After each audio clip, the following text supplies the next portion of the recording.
I never imagined one evening could alter the way I viewed myself. I wasn't reckless. I wasn't naive. I was the dependable one. The one who always had a plan, always made the right decision. So how did I, Emily Sanders, end up in his bed after saying I'd only have one drink? It all started on a Friday evening, a few months after my long-term relationship with Adam had ended. My friends had been trying for weeks to get me out of the house. I'd always declined politely. Netflix and takeout were my comfort zone. But on that particular evening, something in me shifted. Maybe it was the loneliness, maybe it was the fatigue of always being strong. Or maybe I just wanted to feel like myself again.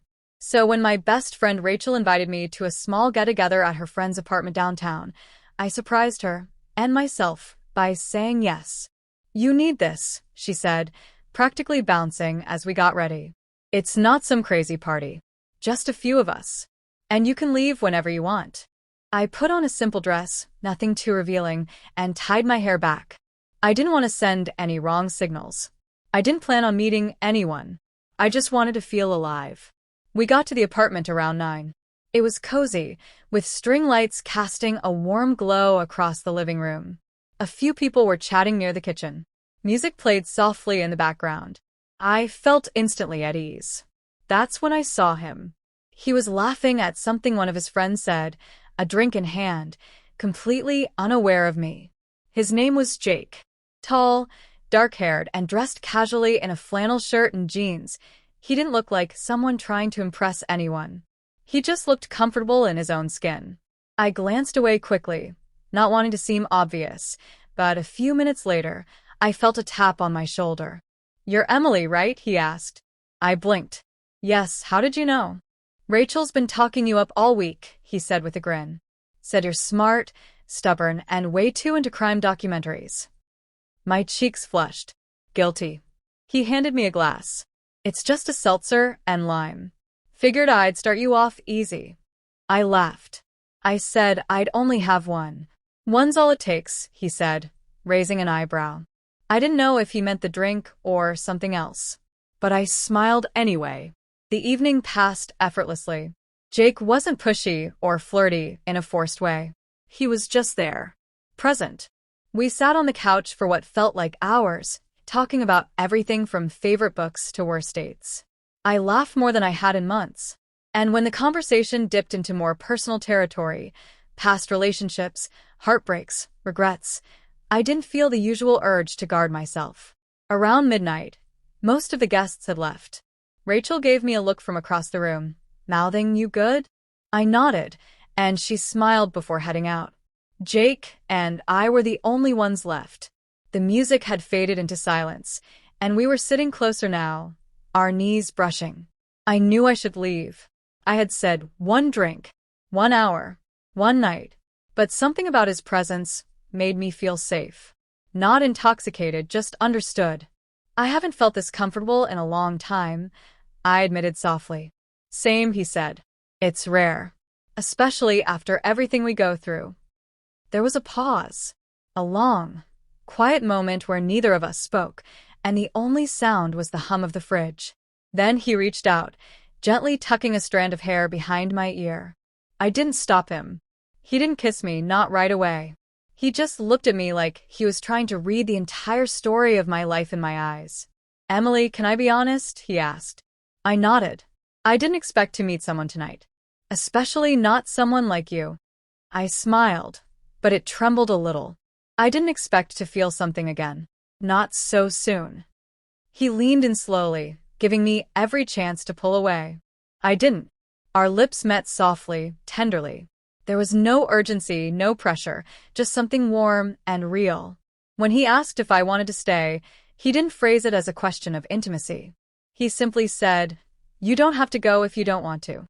I hesitated, not because I felt afraid, but because I was surprised at how much I wanted to say yes. We didn't rush anything.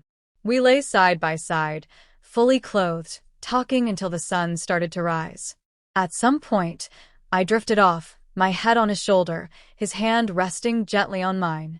I woke up in his bed the next morning, sunlight streaming through the window. My shoes were still by the door. My phone was on the nightstand, untouched.